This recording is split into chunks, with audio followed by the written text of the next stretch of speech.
brothers and sisters, sisters who want to be brothers and vice versa. It's that time of the day you've all been waiting for. Can Jesus see my weed? Is my EBT here? No, you dumbass. It's the Moment of Reason with your host, Big B Kale. Hey everyone, welcome to the very first edition of Moment of Reason. I am your host, Big B Kale. And for the first story, we're going to dive into a local one here in the DC, Maryland, Virginia area. And the source is from a small community television access show. And even though this is big news, the men behind the curtain of your large networks don't want you to have any idea that this is going on. And they're stomping out this fire before it catches wind and gets national buzz.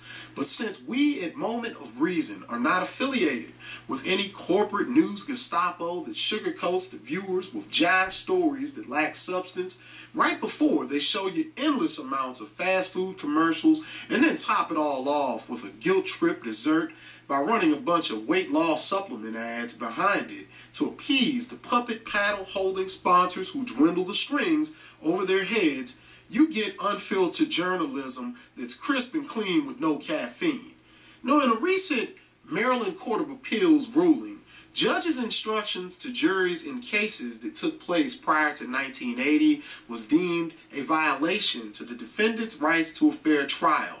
So as a result, state prosecutors in Maryland are granting time served to many of the original decisions and releasing those prisoners. After spending decades behind bars, 2 Maryland inmates are walking out of the Prince George's County Courthouse tonight free men. And it's all because of a Maryland Court of Appeals ruling that judges' instructions to juries in cases up to 1980 violated defendants' rights to a fair trial. And now prosecutors are retroactively trying to correct those cases. Family members who came to the hearings today say they're just glad to have their loved ones back home. 46-year-old Michelle Melson was just 5 years old when her father, Ernest Dubose, was convicted of first-degree murder and sentenced to life in prison in 1973. I just lost my mom this past May, so I'm very happy that my father is home. I missed him. Today, Ernest Dubose is a free man, thanks to an agreement with the state's attorney's office that vacates his old sentence and imposes a new one. Life suspending all but 41 years, 2 months, and 7 days. Time served. I'm just glad that this day finally came, and I'm happy to spend some quality time with him. Sterling Smith, a family friend, says Dubose has paid his dues. I feel that his heart has changed. But he knows at 75, transition back into society won't be easy. You know, it's going to be a process for him because everything can change. So, good luck, Roxy.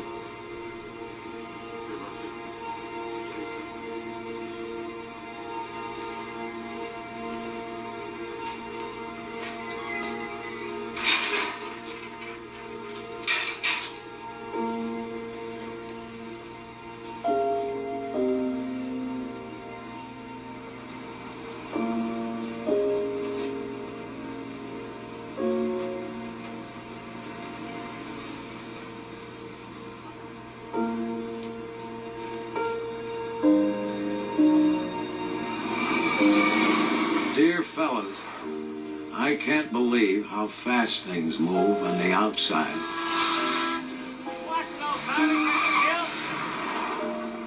I saw an automobile once when I was a kid, but now they're everywhere.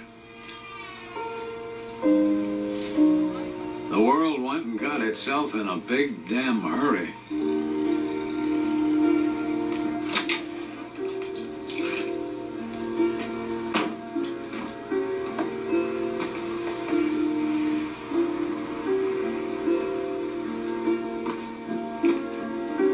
Parole board got me into this halfway house called the Brewer and a job bagging groceries at the foodway. It's hard work, and I try to keep up, but my hands hurt most of the time. Make sure your man double bags. Last time he didn't double bag and the bottom near came out. Make sure you double bag, like the lady says, understand? Yes, sir, jolly well. I don't think the store manager likes me very much.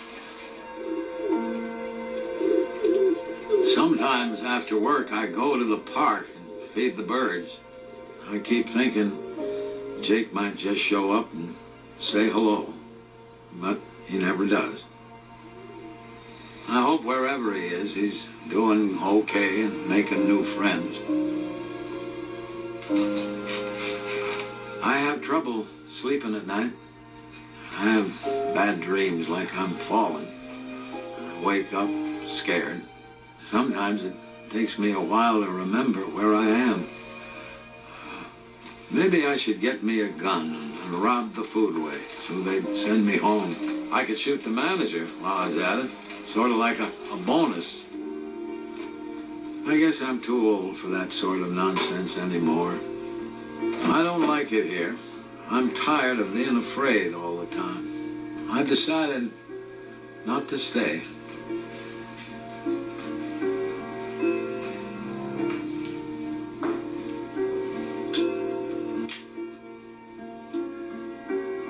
I doubt they'll kick up any fuss. Not for an old crook like me.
Nelson, Smith, and DuBose have Merle Unger Jr. to thank. What the Unger ruling means is that these cases prior to 1980, where this instruction was given, which said that the law was merely advisory for juries to consider, was in error. State's Attorney Angela Ossobrook says these hearings are about retroactively correcting these cases. Most of the defendants in these cases have served a good amount of time. We're seeing probably on average 35 years or so.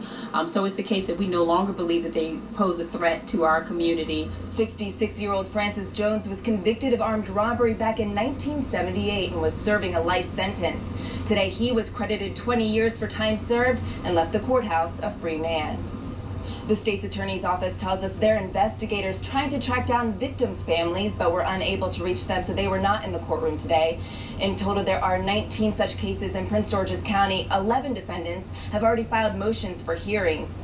In Maryland, total 299 inmates could see new trials because of the Unger ruling. In Upper Marlboro, Rochelle Metzger, CTV News. Now, don't think for once that the state is doing this because they care about those old-timers who served most of their lives behind bars. As state's attorney Ossobrook stated, the average defendant in each case has already served more than 35 years, so the state has gotten its share of work out of these guys, and now they're ready to dump them back on society since most of them are old, crippled, wheelchair-bound, and taking all sorts of medications just so they can keep their eyelids open while the sun is still out. Either way, John and Jane Q taxpayer is going to pay the bill on this one, while the state weasels its way out of the situation and makes some extra room for those young thugs that are going through processing while these senior citizens are headed out.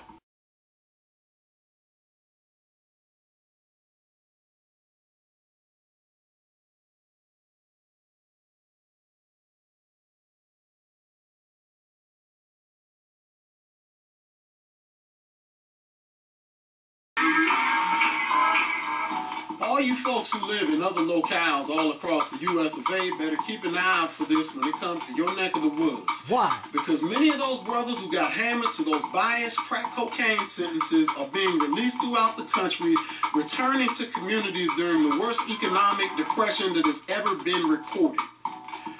When President Barack Obama signed the Fair Sentencing Act of 2010, which lowered the crack cocaine to powder cocaine ratio requirements from 100 to 1 to 18 to 1, it didn't just limit the police and state's attorneys from charging and prosecuting anyone who was caught with 5-year minimum sentences.